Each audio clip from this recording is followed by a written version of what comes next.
Hey friends, it is Jenny. Welcome to Gardening with Creekside, and this is our weekly nursery update. I hope you're having a great week. It is hotter than hot here in North Carolina, the middle of July, and the bugs are out. So if you see me randomly swatting, that's just bugs. Just ignore that. So we are here at a new little spot at the nursery. Behind me, you will see that we have some new flower beds. The gnats this morning, sorry. And so this is really neat. So this is the beginnings of trial gardens for us here at the nursery. We are blessed. Obviously, I think if you've watched this for any amount of time, that you know that we have a great relationship with proven winners. We are a grower nursery. We grow a ton of their plants. So we just have a great working relationship with them. So this is our second year that they send us the new annual introductions for the next year. So all the plants that you see in this bed behind me will be new plants for the year 2021. They are not on the market this year. They send them to us and other growers, other folks who work with PW, so that we get to test out the plants and see how they grow for us in our locations. Last year, it was a massive benefit for us because I could grow things, and I knew when it was time to place our order for plants that these things did really well, like the Wicked Witch Coleus. I knew really quickly that that was going to be an amazing plant, and our customers absolutely loved it. And guess what? We were correct.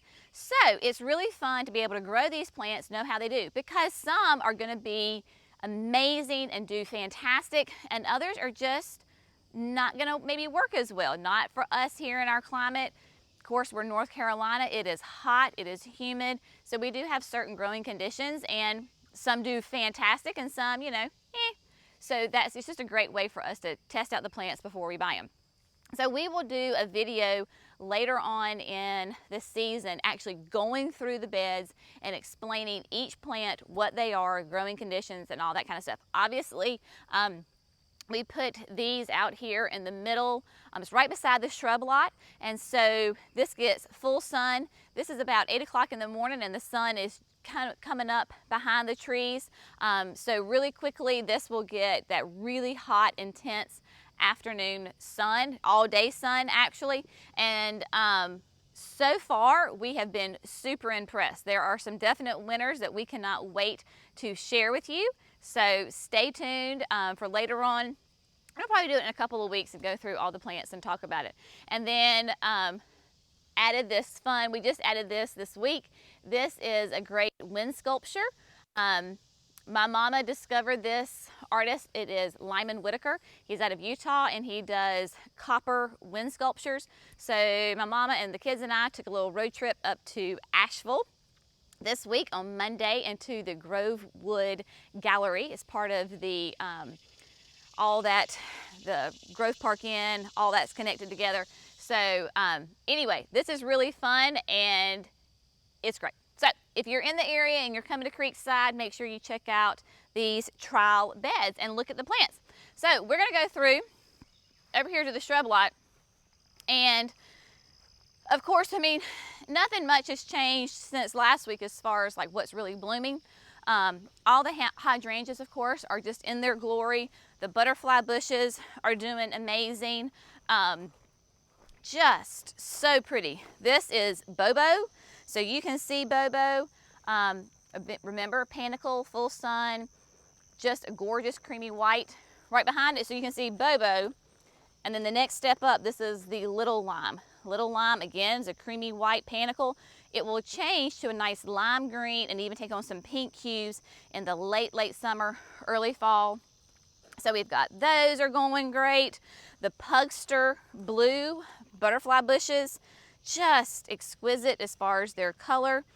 That deep blue, this is the horticultural blue. In Jenny's eyes, it's purple, but we digress on that one.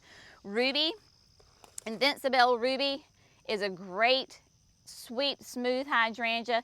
It's a mop head, and it takes on these beautiful ruby colors.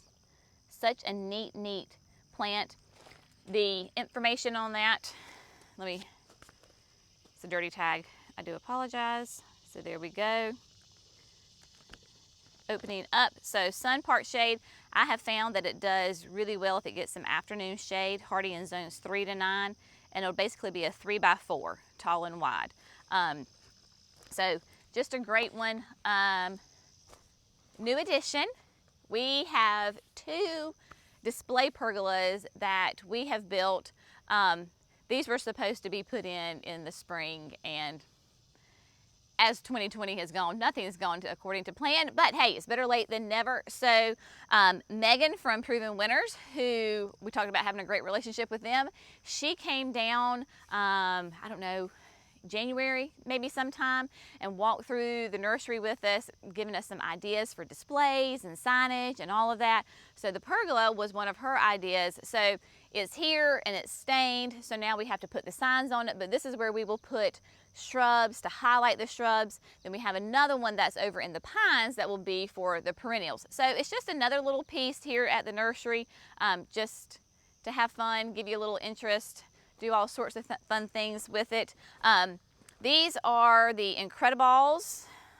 Let's come over here to get you some great pictures of Incrediball. Incrediball, again, is a mop head. It's just now starting to really open up on this bloom. This is the improved Annabelle Classic. So it has nice sturdy stems and holds up nice and tight and does beautifully. Look at these.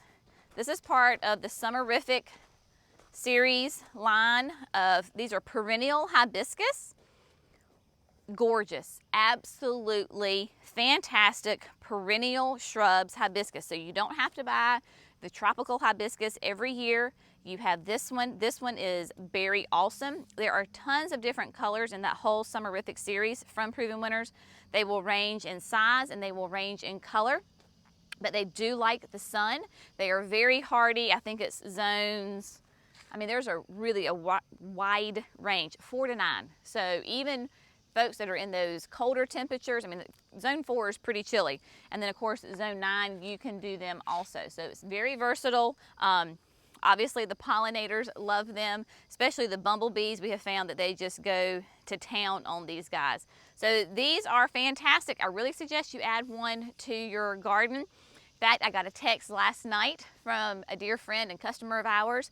Her children had bought one for her for Mother's Day. So they got it planted.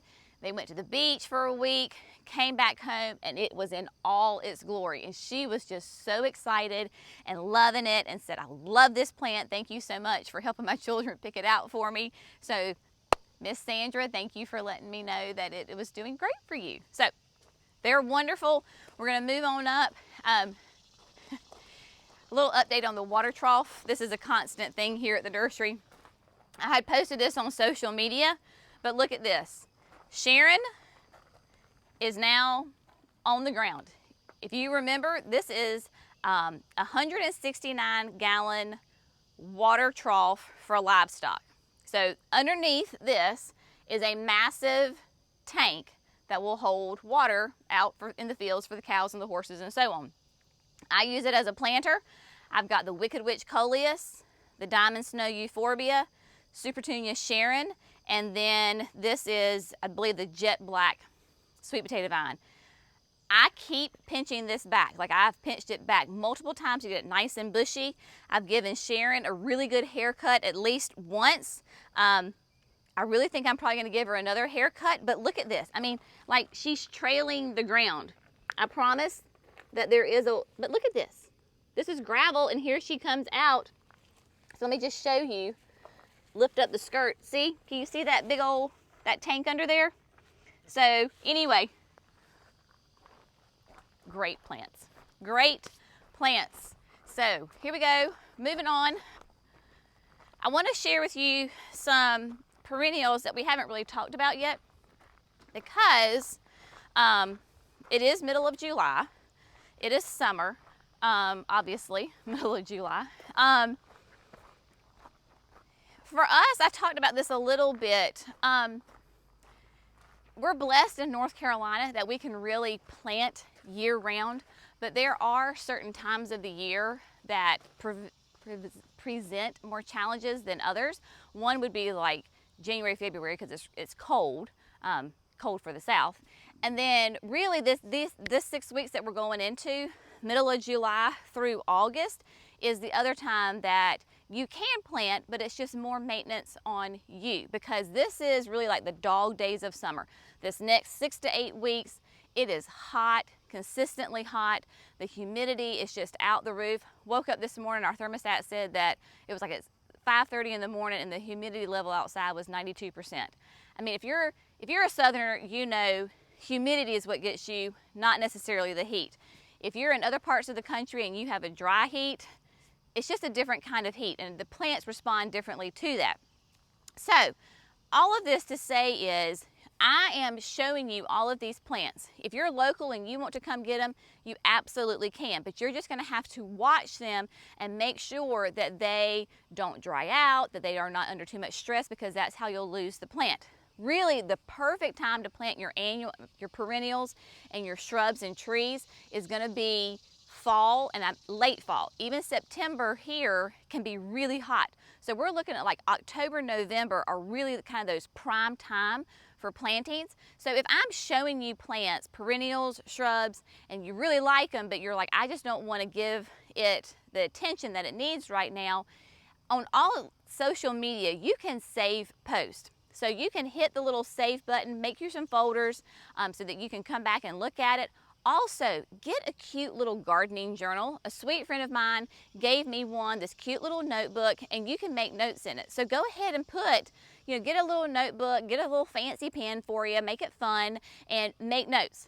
Plants to, that I want to plant in fall of 2020. And as I talk about them, just list them.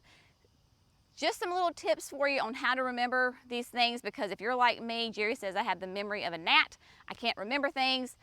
I know that I want the plant, but I can't remember the name. So just make notes on it, okay? So, coming on, obviously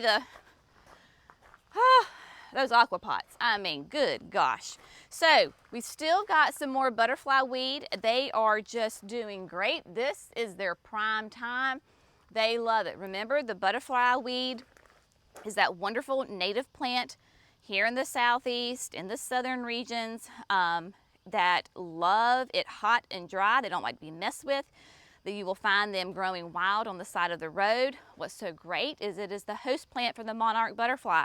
So this is a wonderful perennial to add to your garden, your landscape, somewhere where you do not have to mess with it. It is so easy. Coming on around here, talking about low maintenance and easy, is the black-eyed Susans. So we have two different kinds. This is the, this is the Goldstrom. So Goldstrom is a great black-eyed Susan not vine, y'all, it's early. A native plant, late summer, low maintenance, gorgeous blooms. If you leave the seed heads after the plants bloom, they'll form, the flower heads, they'll form seeds. And especially the finches in the fall and the winter love to come and eat the little seeds off of it. So I love doing a mixture bed of the Rudbeckia, Echinacea, your butterfly weed, all of those things. You can put them together in a bed and it just creates this beautiful native area for your wildlife. The butterflies love them, the pollinators, all that great stuff. So come on, let's go over here to the pines. Wheelbarrow's doing great. It has been hot here. I mean, I know I said it's July, but we've had consistent temperatures in the 90s with the high humidity. So plants are struggling right now. You can't almost keep too much water on them. Here's the other pergola. We haven't gotten it stained, so that gives you an idea of over here at the pines. We'll have one. The Shasta daisies are coming in. This is the Becky. Becky is just a classic white Shasta daisy, doing really well.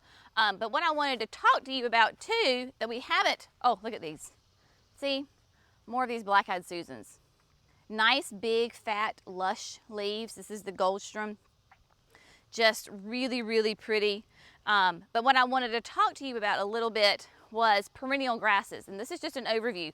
We have not really hit perennial grasses because they do love it when it's really hot. So they are in their prime right now in all their glory. This particular one that I have right now is Hamlin. Hamlin's going to get to be about 2 to 3 feet tall. You're going to space it about 1 to 2 feet apart. Hardy in zones 5 to 9. Will bloom, does the little white plumes in the mid to late summer. This would be perfect to mix with all those perennials I just talked about. I think perennial grasses are really underrated because they're so low maintenance. They bring a great texture to your garden. Just absolutely love them. Then there's another one that I love from Proven Winners, and this is Desert Plains. Let me get a Desert Plains for you. Look at this. Look at this plant, how lush and pretty it is. There's your tag. So it's going to get about 4 feet tall, and that includes the blooms on it. It's going to bloom in early fall, and then it is hardy in zones 5 to 9. So check out your local nurseries, get some perennial grasses. We'll do some more information on perennial grasses, but they come in different colors, different heights, all sorts of things. They are just fantastic. So this is one of those things that's can come over here and we'll have a display, we'll have signage. It'll just be beautiful over here. Just brings a whole nother interest to the garden. It was fun. Jerry had to take out a couple of pine trees to get this in here, and you know, any good excuse to get on the machinery and tear stuff up, and he's all about that. But all things are doing great here. Again, your main maintenance that you're going to want to do in your garden right now is keep an eye on your weeds, water consistently, make sure those plants are getting consistent water. Be on the lookout for bugs because 'tis the season for bugs and they will attack your plants. We're going to have an upcoming video talking about common garden pests that everybody's going to run into and how to take care of them. So be on the lookout for any kind of pest, any signs of stress for your plants. It's just kind of maintenance mode. Again, not really planting a whole lot, just starting to even think about the fall. I know I'm already starting to plan. It's exciting. I love it. But anyway, hope y'all are having a great week. It's buggy and muggy here in North Carolina. Hope you're doing great wherever you are. We will talk to you soon and have a great day, friends. Bye.